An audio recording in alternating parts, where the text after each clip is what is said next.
วันนี้อ้อมาปลูกมะเขือกับพริกเพราะว่าที่หวานเอาไว้เขาเริ่มโตแล้วกับพริกยังเพิ่งจะว่างมาที่หวานเอาไว้นั่นแหละเขาโตพอที่จะมาปลูกแล้วตรงนี้ก็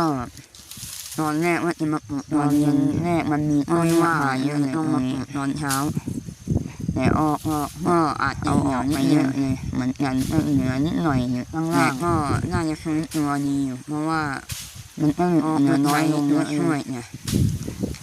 ตอนแรกจะมาปลูกตอนเย็นแต่ว่ามันไม่ว่างนะก็เลยมาตอนเช้าฟื้นตัวได้ว่าเหี่ยวบ้างแหละ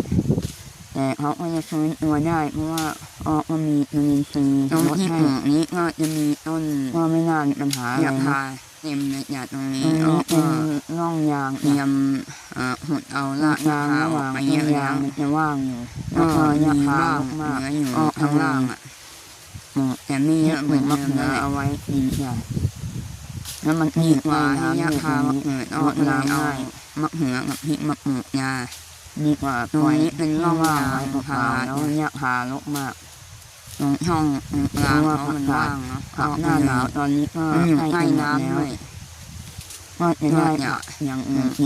เอาไปก็ปลูกหลายอย่างเดี๋ยวจะเอามาโชว์ให้ดูว่าไว้ตอนหน้าหนาวอะไรอีกบ้างแล้วก็จะมี